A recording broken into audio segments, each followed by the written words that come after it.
Olá pessoal, estou aqui nesse canal maravilhoso sobre psicologia para falar um pouquinho para você sobre toque. Mas antes eu gostaria de me apresentar. Eu sou Sofia Bauer, médica, psiquiatra. Tenho 36 anos que eu venho trabalhando na área da psiquiatria e da psicologia também, porque sou terapeuta também. Dou aulas de hipnose, psicologia positiva, hipnoterapia e posso falar para vocês do meu trabalho com as pessoas com toque com muito carinho e para ajudar a quem precisa. Pois bem, o toque é uma doença que se chama transtorno obsessivo compulsivo. Uma doença terrível que acomete até 2% da nossa população. Então você imagina, numa sala com 50 pessoas, uma tem toque. Um lugar com 100 pessoas, duas têm toque. E o toque, às vezes, ele é tão agressivo e ele é tão destruidor para a pessoa que tem, que ela não consegue fazer outra coisa na vida a não ser pensar sobre o problema dela. Então vamos primeiro entender numa linguagem simples, mas que você possa ficar mais a par do que é o toque. O transtorno obsessivo compulsivo, ele tem duas formas de atuar. Uma delas, vocês todos conhecem, que é ter manias. Mania de limpeza, mania de contar número, mania de colocar as coisas no lugar, mania de verificação, portas, gás, carro, se a porta está trancada, manias de rezar, orar, mania de lavar a mão ou de tomar muitos banhos. E essas manias, independente de qual seja, pular a linha, lavar a mão, contar carros, o que seja, deixa a pessoa sem outras ações. Então, quanto maior é o nível do toque, pior é a mania, ou seja, mais tempo a pessoa fica presa na mania. Então, eu já atendi pacientes que ficavam em torno de 90 minutos, às vezes 2 a 3 horas tomando um banho. Gastavam um sabonete lavando a mão numa só única vez. Outras pessoas que antes de sair de casa gastavam um ritual de em torno de 15 a 20 minutos verificando as janelas e reverificando e reverificando e reverificando. E assim por diante, pessoas que, por exemplo, se tiver alguma coisa torta em algum lugar, elas querem rapidamente consertar aquela coisa e elas não sossegam enquanto não fazem aquilo. E enquanto a pessoa não faz aquela reza, aquela verificação, aquela contagem, ela fica com um pensamento negativo na cabeça que alguma coisa ruim vai acontecer ou com uma pessoa, ou com ela, ou com outras pessoas. Então esse é o toque com manias, manias de repetição de algum tipo de coisas. Nós temos um segundo modelo de toque, que é o modelo do toque da ruminação de pensamentos. São as pessoas que começam a ruminar.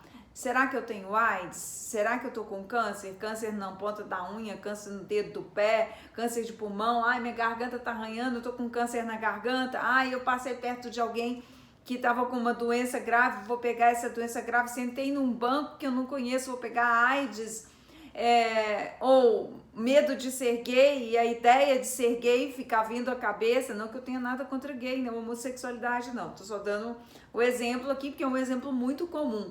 O outro, o cara que tem uma dificuldade de transar com uma menina e começa a pensar, eu tenho dificuldade, e aquilo vira uma obsessão na cabeça dele. Na verdade, ele não tem dificuldade nenhuma, ele tem ereção matutina ao despertar pela manhã, ele tem ereção quando ele pensa em mulheres, mas a hora que ele está à frente de uma mulher, ele começa, será que eu vou dar conta? Será que eu vou dar conta? Será que eu vou dar conta? E aí passa a ter um toque que vira quase que uma fobia do próprio sexo. Além disso, nós temos outros, como pessoas que têm dificuldades com algum tipo de pensamento específico e elas começam a pensar só aquilo. Será que eu vou evacuar? Será que eu vou comer? Se eu posso comer isso, se eu não posso comer aquilo? Então, são os toques ruminativos. Esses toques ruminativos, eles atrapalham a gente a pensar e a pessoa não consegue pensar em outra coisa. Então, tanto faz a pessoa com muitas manias ou a pessoa que tem muitos pensamentos e tem aquelas que têm as duas coisas juntas, essas pessoas sofrem tanto que às vezes essa doença torna a vida delas incapacitante.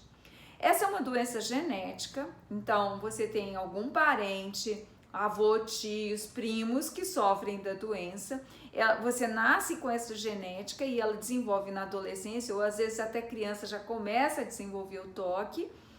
e ela necessita de tratamento medicamentoso. Infelizmente, a medicina ainda não evoluiu para a gente dizer que está curado, que está resolvido. Não, ela é uma doença crônica, portanto precisa da medicação direto. Você toma, melhora, para a medicação, você piora. Então você tem que tomar a medicação para manter sua estabilidade. Mas a boa notícia em contrapartida é que os medicamentos, na maioria dos casos, terão efeito de remissão completa do quadro. Na minoria de casos, a remissão é de 40%, 50%, 70% ou 80%, mas vai haver uma grande melhora. Então é importante ir ao psiquiatra, fazer uma visita ao psiquiatra para tomar uma medicação que vai aumentar o nível da serotonina. Geralmente as pessoas que têm TOC têm uma baixa muito grande do neurotransmissor chamado serotonina na área do pensamento e, portanto, vão pensar de uma forma muito negativa. E é preciso introduzir o antidepressivo, não porque tem depressão, mas porque tem uma baixa de serotonina e o antidepressivo é que vai aumentar. Às vezes precisa se conjugar essa medicação do antidepressivo com o antipsicótico, porque ela está pensando além da conta, ela chega até a ter delírios sobre aquela coisa. Ou para diminuir a pensação, para desacelerar, acalmar o cérebro. E outras vezes a gente associa com moduladores do humor, porque os moduladores do humor deseletrificam o cérebro, a pessoa diminuindo a ansiedade, o TOC some. Então, às vezes, não é só o antidepressivo, é um antidepressivo com modulador para diminuir a ansiedade, o TOC sumir. Ou o antidepressivo com um antipsicótico para desacelerar a mente muito acelerada. E isso quem vai saber é o psiquiatra. Esse é o único tratamento? Claro que não, vocês são psicólogos, a área da psicologia é muito importante. Então, a terapia cognitivo-comportamental, que vai mudar o tipo de pensamento, a hipnoterapia, que vai ajudar você a pensar diferente, a visualizar e usar o seu simulador, o cérebro, como um grande aliado nessa jogada. Então, eu gosto muito dessas duas terapias, e as duas terapias se aliam. Eu mudo meu pensamento, eu mudo meu comportamento, terapia cognitivo-comportamental, mas eu começo isso com a hipnose, porque eu vou mudar lá dentro do consultório, aqui no consultório, fazendo uma simulação de um pensamento novo, descobrindo uma nova via pela neuroplasticidade, já simulando algo que é real. O nosso cérebro, ele não distingue o real do que a gente está imaginando. Então, se eu falar assim, pensa num chocolate, vai iluminar uma certa áreazinha do seu cérebro. Se eu puser um chocolate aqui na sua frente, você vai iluminar essa mesma área do seu cérebro. E se você comer o chocolate, você vai iluminar essa mesma área. Então, o nosso cérebro é um grande simulador. E como um bom simulador, ele pode simular saídas, novas vias neuronais de pensamentos novos para você.